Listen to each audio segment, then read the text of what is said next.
नमस्कार बच्चों। हिंदी साहित्य कक्षा 12 काव्य के दोष अंकभार 1। आज हम पढ़ेंगे काव्य के दोष। तो देखते हैं एक एक नंबर के टॉपिक को। मुख्यार्थ में बाधा पहुंचाने वाले तत्व दोष कहलाते हैं। काव्य रस के आस्वादन में या आनंद लेने में बाधा पहुंचती है।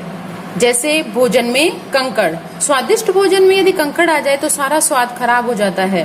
वैसे ही सुंदर और बहुत ही प्रिय सुंदर स्त्री हो या पुरुष हो, उसके अंग भंग हो जाने पे जैसे उसमें दोष आ जाता है, वैसे ही काव्य के अंदर भी यदि उसके रस में या उसके आस्वादन में कहीं आनंद लेने में हमें बाधा पहुंचती है तो वह दोष कहलाता है। मुख्यार्थ हरितर दोष है आचार्य मम्मट। दोष के प्रमुख 4 भेद होते हैं। दोष के प्रमुख 4 भेद होते हैं। रस दोष या पद दोष, वाक्य दोष, अर्थ दोष। रस दोष जो दोष रस में हो, और शब्द दोष जो शब्द में हो, वाक्य दोष जो वाक्य में अनेक शब्दों में हो, और जो दोष अर्थ से संबंध रखे उसे अर्थ दोष कहते हैं। प्रमुख दोषों का विवेचन हम करते हैं। बहुत जल्दी और तरीके से समझाने की कोशिश करिए। आशा करती हूँ कि तुम्हें ये जल्दी समझ में आ जाए, क्योंकि एक एक नंबर के पॉइंट्स हैं, बिंदु हैं, और एक एक नंबर के अंक भार ही 100 नंबर बन जाते हैं। तो जल्दी से हम इसको पूरा करते हैं। श्रुति कटुत्व दोष। श्रुति यानी सुनने में कठोर वर्ण जब कानों को उद्वेगजनक परुष वर्ण या शब्दों जैसे मूर्धन्य वर्ण, संयुक्त वर्ण का प्रयोग हो, अर्थात सुनने में कठोर लगे, कर्कश लगे। उदाहरण देखिए, शीतल छाया सांस्कृतिक सूर्य पर क्या नए विषयोत्कृष्टता करती विचारोत्कृष्टता। अब देखो, शीतल छाया सांस्कृतिक, ये सुनने में कठोर लग रहे हैं, हमें कानों में उद्वेग उत्पन्न कर रहे हैं। सड़कोपाचार्य सांडिल्य धधक कर चिल्लाए सहसा दांत भींच कर। अब ऐसे शब्द जो कठोर है, कठिन है, हमें सुनने में क्या लगते हैं, कठिन लगते हैं, ऐसे शब्दों को हम श्रुति कटुत्व दोष में ले लेते हैं। दूसरा है हमारे सामने अप्रतित्व दोष। अप्रतित्व का मतलब है विशेष शास्त्र में प्रयोग।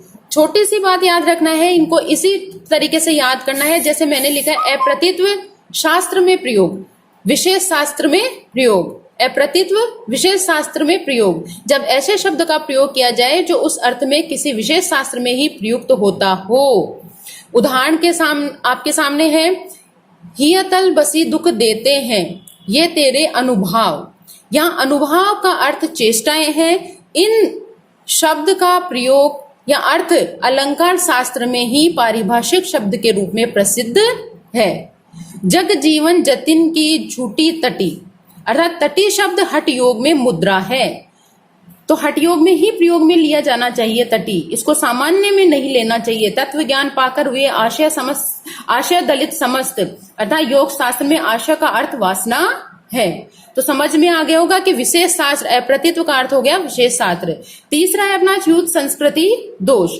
व्याकरण की दृष्टि से दूषित, छोटे छोटे टुकड़े करके मैंने लिख दिया है यहाँ पे कि आराम से आप समझ सको इसको। व्याकरण की दृष्टि से दूषित, जब व्याकरण विरुद्ध शब्दों का प्रयोग हो। उदाहरण आपके सामने, खिले फूल सब गिरा दिया है, गिरा दिया के स्थान पर गिरा दिए होना चाहिए। यहाँ व्याकरण की दृष्टि से यह दूषित है। क्षण भर रहा उजाला में, यहाँ उजाले में होना चाहिए, ना कि उजाला में, है ना। राजद्वार से हाथी जाती है, जाती है, अब हाथी के लिए जाता शब्द होना चाहिए, ना कि जाति शब्द होना चाहिए। चौथा है आपके सामने अर्थ क्लिष्टत्व दोष। क्लिष्टत्व का मतलब होता है कि अर्थ कठिन हो। क्लिष्टत्व का मतलब है अर्थ कठिन हो, जब अर्थ सहज समझ में न आए। उदाहरण से, हेम सुतापति वाहन प्रिय तुम इसमें रति न फेर। अब बताओ, हेम सुता का मतलब यहाँ है हिमालय की पुत्री अर्थात पार्वती। पति का मतलब है यहाँ महादेव, और वाहन का मतलब है यहाँ पे बैल अर्थात मूर्ख। जहां पे अर्थ कठिन हो वहां पे क्लिष्टत्व दोष आ जाता है। सारंग ले सारंग चली सारंग पुंग्यो आए, सारंग ले सारंग दियो सारंग सारंग माए। अब सारंग के विभिन्न अर्थ होते हैं, घड़ा, सुंदरी, बादल, वस्त्र, घड़ा, सुंदरी, सरोवर आदि। तो इसमें हमें समझ में नहीं आ रहा कि सारंग सारंग सारंग है क्या। तो जहां पर हमें कठिन लगे अर्थ वहां पर हम क्लिष्टुत दोष ले आते हैं। तरु रिपु रिपु घर देखी के विरहीन तीय अकुलाय, ये भी समझ में नहीं आ रहा, तो यहाँ पर कौन सा दोष आ जाएगा? क्लिष्टुत दोष।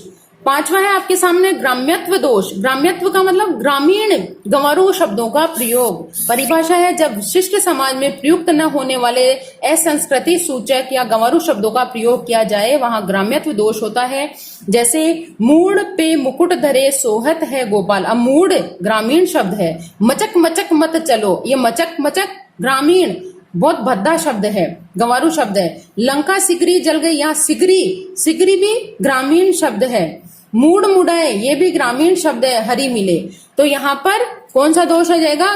ग्राम्यत्व दोष आ जाएगा। नेक्स्ट है आपके सामने अक्रमत्व दोष। अक्रमत्व में क्या आ जाता है? किसी शब्द या पद का उचित स्थान न होना। अक्रमत्व का मतलब है क्रम में नहीं होना। जब वाक्य में शब्द क्रम वाक्य रचना की दृष्टि से दूषित या अनुचित हो, वहां अक्रमत्व दोष होता है। उदाहरणार्थ देखिए, घंटों लेके जननी हरि को गोद में बैठती थी। हरि शब्द जननी से पूर्व होना चाहिए, ना कि पहले। है राम वन को जाते, जादू भरी मुरलिका पत्ती राधिका की। अब देखो, है राम वन में जाती, ये बाद में होना चाहिए, और राधिका पति की होना चाहिए। तो यहाँ पे पता चल रहा है कि इसका क्रम सही नहीं है, अर्थात शब्द या पद का उचित स्थान नहीं है, यहाँ पे होना चाहिए। यहाँ अक्रमत्व दोष है। दुष्क्रमत्व। दुष्क्रमत्व का मतलब है लोक या शास्त्र विहित क्रम उल्लंघन। देखो, अक्रमत्व में तो हो गया किसी शब्द का, और यहाँ पे हो गया लोक शास्त्र का। दुष् का मतलब लोक शास्त्र या विहित क्रम उल्लंघन। जब क्रम शास्त्र अथवा लोक की दृष्टि से दूषित या अनुचित हो। उदाहरणार्थ देखिए, नृप मोको है दीजिए अथवा मंत गजेंद्र। अर्थात पहले क्या आना चाहिए? पहले हाथी मांगना चाहिए, फिर बाद में घोड़ा। मारुत नंदन मारुत को, मन को खगराज को वेग लजायो। खगराज गरुड़ है और वेग मारुत पवन है। खगराज का वेग मारुत से अधिक पर मन से क्रम होता है, अतः खगराज की उल्लेख मन के पूर्व होना चाहिए। मुख मयंक को देख कर विकसा मानस कंज। नेक्स्ट है आपके सामने आठवां अश्लीलत्व दोष। अश्लील दोष के अंदर क्या होता है? जहां पे लज्जा या जुगुप्सा जैसे शब्द आते हो। लज्जा और जुगुप्सा जैसे शब्द जहां आ जाते हैं, वहां अश्लीलत्व दोष आ जाता है। काव्य में अश्लील या अशिष्ट शब्दों का प्रयोग होता है जहां पर, जैसे रावण के दरबार में स्थित अंगद पाद। अब यहाँ पाद का व्यंग्यार्थ है अपान वायु। तो ऐसे शब्दों का प्रयोग जहां पर हो जाता है, वहां पर लज्जा या जुगुप्सा जैसे शब्द आते हैं। अभिप्रेत पद, प्रिया ने पाया। अभिप्रेत का व्यंग्यार्थ है मर गया। इन सब दोषों के अलावा अन्य दोष भी माने गए हैं, जो है न्यून पदत्व दोष, जिसमें शब्दों की न्यूनता हो। अधिपदित्व दोष, जिसके अंदर अनावश्यक या एक से अधिक पदों का प्रयोग होता हो। पुनरुक्त दोष, जब वही बात दूसरे शब्दों में फिर कही जाए। हतवृत दोष, जब छंद के नियमों का पालन न किया जाए। आपके सामने 3 प्रश्न दे रही हूँ बच्चों, तो आशा करती हूँ कि बहुत सरल लगेंगे। काव्य दोष की परिभाषा दीजिए। अप्रतित्व व दुष्क्रमत्व में अंतर स्पष्ट कीजिए। किन्हीं 4 दोषों को परिभाषित कीजिए। धन्यवाद। आशा करती हूँ कि ये जो एक नंबर के टॉपिक में आपके सामने लेकर आ रही हूँ, ये आपको पसंद आएंगे और आप इन्हें पढ़कर एक नंबर 2 नंबर पूरे लेकर आएंगे, और इसी तरीके से हम 100 नंबर पूरे कंप्लीट कर लेंगे। धन्यवाद।